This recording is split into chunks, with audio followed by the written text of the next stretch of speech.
Video में आपको ज्वालामुखी के बारे में बताएंगे कि ज्वालामुखी कैसे विस्फोट करता है। तो इस मैप में आप देख सकते हैं कि ये मैग्मा चेंबर है जो मेंटल का हिस्सा है। यहाँ से जो है मैग्मा बाहर की ओर निकलने के लिए प्रयत्न करती है और यहाँ धरातल पर आकर के विस्फोट करती है और यहाँ से लावा के रूप में बाहर निकलती है। तो देखते हैं। तो ये है मैग्मा चेंबर जो मेंटल का हिस्सा है। तो यहाँ से जो निकलने का प्रयत्न करती है मैग्मा और यहाँ ऊपर में आकर के ये लावा के रूप में बदल जाती है और बाहर ऐसे निकलता है और गुरुत्वाकर्षण के कारण फिर नीचे की ओर ये लावा आ जाती है, इधर भी और इधर भी गुरुत्वाकर्षण के कारण। तो ये जो मैग्मा चैम्बर है ये है प्लेट, टेक्टोनिक प्लेट। तो इसको हम मुख्य मार्ग कहते हैं या मुख्य रास्ता। और ये जब प्रयत्न करती है तो इधर भी जाती होगी, इस साइड भी जाती होगी, इसको हम अन्य मार्ग कहते हैं। तो ये मैग्मा जो है ऊपर आने के बाद लावा के रूप में बदल जाता है और इससे ढेर सारे राख का बादल, राख निकलती है, गैस निकलती है और यहाँ जो विस्फोट करती है इसको ज्वालामुखी विस्फोट कहते हैं। और ज्वालामुखी के अंदर से लावा निकलती है और इनमें से जो सभी पदार्थ निकलता है उसको हम पायरोक्लास्टिक पदार्थ कहते हैं। इसके अंदर से पायरोक्लास्टिक पदार्थ निकलता है। तो ये है महाद्वीपीय पर्पटी और ये है सागर और ये है महासागरीय पर्पटी। ज्वालामुखी को इंग्लिश में वोल्केनो कहते हैं। तो हमारा जो महाद्वीपीय पर्पटी है ये किस पे टिका हुआ है? तो टेक्टोनिक प्लेट पे। और टेक्टोनिक प्लेट जो है किस पे टिका है? तो मैग्मा चेंबर पे, जिसे हम दुर्बलता मंडल या स्टेनोस्फीयर भी कहते हैं। तो दोनों टेक्टोनिक प्लेट के बीच में गैप है। यहाँ से मैग्मा चेंबर से जो है ऊपर मैग्मा निकलती है और ऊपर जा करके ये लावा का रूप धारण करती है। तो देखते हैं कि इस पर्वत का जो मुख है, इस मुख से जो है यहाँ जो विस्फोट होता है, इस विस्फोट को ज्वालामुखी विस्फोट कहते हैं। और ये जो है मेन मुख, इसको हम शंकु कहते हैं या मुख द्वार कहते हैं। और इससे जो है लावा निकलता है, प्लस राख निकलता है, प्लस CO2 निकलता है और गैस भी निकलता है। तो CO2 के कारण ये ढेर सारे यहाँ बादल का रूप ले लेता है, राख का बादल बन जाता है, पूरा आसमान धुआं धुआं हो जाता है। तो लावा प्लस राख प्लस CO2 प्लस गैस, इन सभी को हम, इन सारे पदार्थों को, गैसों को पायरोक्लास्टिक पदार्थ कहते हैं जो ज्वालामुखी से निकलता है। और ये टेक्टोनिक प्लेट के बीच, ये महासागर के नीचे जो महासागरीय पर्पटी है, यहाँ से जो ज्वालामुखी निकलता है तो ये सागर में निकलता है और यहाँ पे पानी और ठंडी जलवायु पानी होने के कारण ये द्वीप का रूप ले लेता है। जैसे अंडमान निकोबार द्वीप या बैरन द्वीप में जहाँ समुद्र या महासागर में जो द्वीप बनता है ये ज्वालामुखी के कारण बनता है। और ये जो लावा निकलता है और गुरुत्वाकर्षण के कारण नीचे या ऊपर ऐसे जमा हो जाता है तो ये आग्नेय चट्टान का रूप ले लेता है। तो देखते हैं कि ज्वालामुखी का परिभाषा क्या है, ज्वालामुखी कितने प्रकार का होता है, ज्वालामुखी का महत्वपूर्ण शब्दकोश क्या है, ज्वालामुखी का वितरण क्या है, ज्वालामुखी के सकारात्मक और नकारात्मक पहलू क्या होते हैं। तो ये है ज्वालामुखी का परिभाषा। पृथ्वी के अंदर अधिक तापमान के कारण चट्टानें तरल, जैसे semi liquid plus semi solid, जिसे हम मैग्मा कहते हैं, के रूप में पाया जाता है। और अधिक दबाव के कारण यह मैग्मा निरंतर ऊपर धरातल पर आने का प्रयास करते रहता है और इसे पर्याप्त स्थान मिलते ही निकलने को यह मैग्मा धरातल सतह पर विस्फोट करते हुए लावा के रूप में बाहर आता है। इस प्रक्रिया को ज्वालामुखी कहते हैं, जो आपको ऊपर जो है स्लाइड में बता दिए हैं। अब देखते हैं ज्वालामुखी के प्रकार कितने होते हैं। तो लावा के घनत्व के आधार पर ज्वालामुखी के 4 प्रकार हैं। पहला है बाढ़ बसाल्ट प्रांत, दूसरा सील्ड ज्वालामुखी, तीसरा मिश्रित ज्वालामुखी, चौथा काल्डेरा ज्वालामुखी। तो और उसके बाद है सक्रिय या विस्फोट अवधि के आधार पर ज्वालामुखी के 3 प्रकार होते हैं।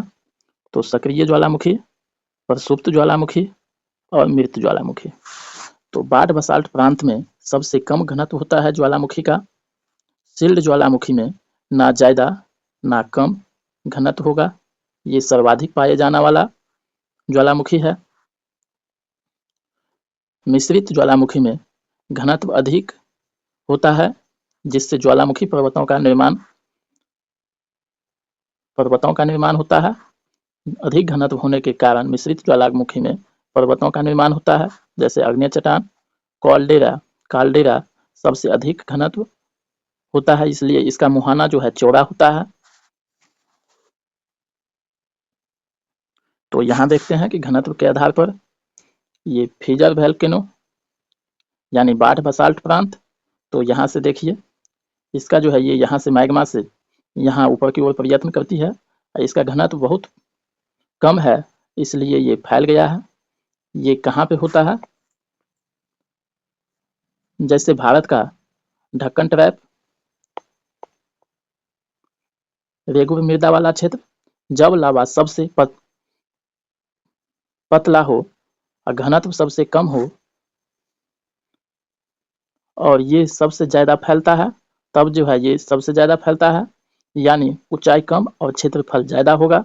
जो आप देख सकते हैं, जिस तरह से पानी को हम गिरा देते हैं तो उसका घनत्व कम होता है तो पूरे में फैल जाता है। इसी तरह से ये पतला होता है और पूरे में फैल जाता है। ये ढक्कन ट्रैप और रेगुर मृदा वाला क्षेत्र है, जो 10 लाख वर्ग किलोमीटर में फैला हुआ है। और उसके बाद है सील्ड वोल्केनो। तो यहाँ देखते हैं, यहाँ से जो निकलता है तो इसका घनत्व न ज्यादा न कम है, तो यह फैलेगा भी और ऊंचा भी होगा। इसका घनत्व न ज्यादा है न कम है, तो ये फैलेगा भी और ऊंचा भी होगा। विश्व में इस प्रकार का सर्वाधिक पाए जाने वाला ज्वालामुखी है, जैसे मौना लोआ पर्वत विश्व का सबसे सक्रिय ज्वालामुखी है, जो सील्ड ज्वालामुखी के अंतर्गत आता है। अब देखते हैं मिश्रित ज्वालामुखी, कंपोसाइट वोल्केनो। मिश्रित ज्वालामुखी, इसका घनत्व अधिक है, इसलिए ज्वालामुखी पर्वत का निर्माण करता है। ज्वालामुखी पर्वत बनेगा, इसका ऊंचाई ज्यादा होगा, जो कि मिश्रित ज्वालामुखी का घनत्व अधिक है, इसी से ज्वालामुखी पर्वत का निर्माण होगा। और यह है काल्डेरा, इसका घनत्व सबसे ज्यादा है। तो इसका घनत्व इतना ज्यादा है कि यह विस्फोट के दौरान बड़ा मुख काल्डेरा बनाता है। तो आप देख सकते हैं कि यहाँ से काल्डेरा मैग्मा जब निकलती है तो इसका घनत्व ज्यादा है, इसलिए इसका मुख जो है आकार ये बहुत बड़ा है। ये विस्फोट कर जाता है और बहुत बड़े आकार का मुंह बनाता है, जिसे हम काल्डेरा कहते हैं। तो यहाँ देखिए, जब लावा पतला निकलता है और छोटा मुख हो तो उसे हम शंकु कोण कहते हैं। शंकु, जब ज्वालामुखी का मुख जो है छोटा हो, लावा पतला निकलता हो, तो उसे शंकु कहते हैं, ये मुख रास्ता को, मुख भाग को। अगर लावा थोड़ा अधिक घना हो तो ये मुख द्वार जो है, मुख रास्ता है, इसको हम क्रेटर कहते हैं। जब लावा अधिक घनत्व का हो, जहां मुख अधिक चौड़ा हो, उसे हम कॉल्डेरा कहते हैं। तो क्या समझे? यदि ज्वालामुखी मुख का मुख्य द्वार कम हो तो शंकु, मीडियम हो तो क्रेटर, और अधिक चौड़ा मुख विस्फोट करके लावा निकलता है तो इसको कॉल्डेरा कहते हैं। अब देखते हैं सक्रियता के आधार पर ज्वालामुखी, सक्रिय ज्वालामुखी, प्रसुप्त ज्वालामुखी और मृत शांत ज्वालामुखी। तो सक्रिय ज्वालामुखी किसे कहते हैं? जो बार बार ज्वालामुखी, जिस जगह पे बार बार ज्वालामुखी आता है उसको हम सक्रिय ज्वालामुखी कहते हैं, यानी कम समय के अंदर कई बार विस्फोट होता है, उसको हम सक्रिय ज्वालामुखी कहते हैं। प्रसुप्त ज्वालामुखी, भूत में विस्फोट हुआ पर वर्तमान में नहीं हो रहा है, पर भविष्य में कभी भी विस्फोट हो सकता है, तो उसको हम प्रसुप्त ज्वालामुखी कहते हैं। मृत और शांत ज्वालामुखी, भूत में विस्फोट हुआ था पर अभी नहीं होगा और भविष्य में भी नहीं होगा, तो उस जगह को, उस क्षेत्र को हम मृत ज्वालामुखी क्षेत्र के अंतर्गत रखते हैं। तो यहाँ महत्वपूर्ण शब्दकोश है, इसको देख लेते हैं। मैग्मा किसे कहते हैं? तो पृथ्वी के अंदर पाए जाने वाले पिघले हुए चट्टानों को मैग्मा कहते हैं, जो मेंटल का हिस्सा है। लावा, जब लावा किसे कहते हैं? तो जब यह मैग्मा पृथ्वी के धरातल पर आती है तो इसका रंग, रूप, आकार बदल जाता है, तब इसे लावा कहते हैं। पायरोक्लास्टिक पदार्थ किसे कहते हैं? वह पदार्थ के समूह जो ज्वालामुखी के विस्फोट के दौरान निकलता है, उसे हम पायरोक्लास्टिक पदार्थ कहते हैं। तो ज्वालामुखी से क्या सब, ज्वालामुखी विस्फोट के दौरान क्या निकलता है? लावा प्लस राख प्लस CO2 प्लस गैस निकलता है। इसी समूह को पायरोक्लास्टिक पदार्थ कहते हैं।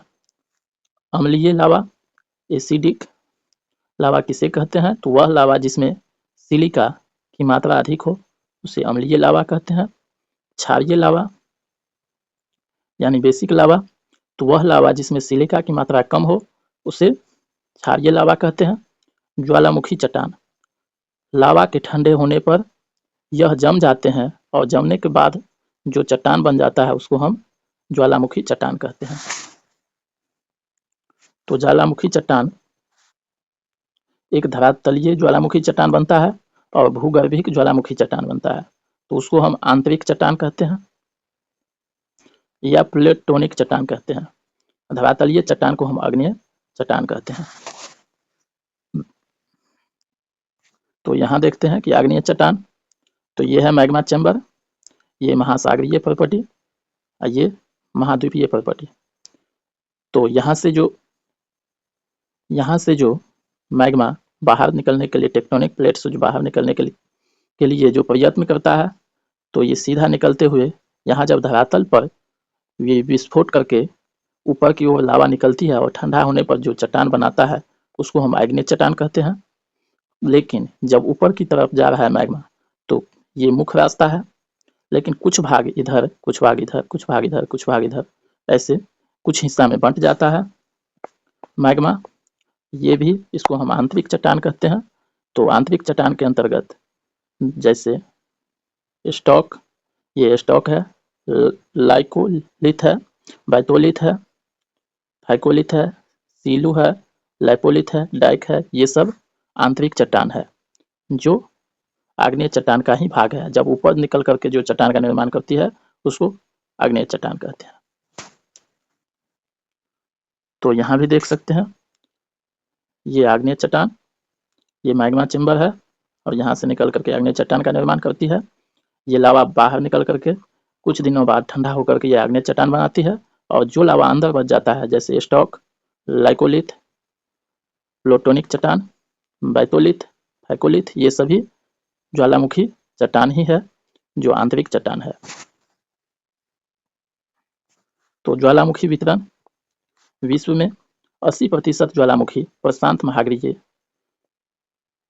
80% ज्वालामुखी प्रशांत महासागरीय क्षेत्र के आग की अंगूठी में पाया जाता है, जिसे पैसिफिक रिंग ऑफ फायर भी कहते हैं। 15% ज्वालामुखी भूमध्य सागर और कैरेबियन सागर में होता है। 5% ज्वालामुखी हिंद महासागर और अन्य स्थान पर होता है।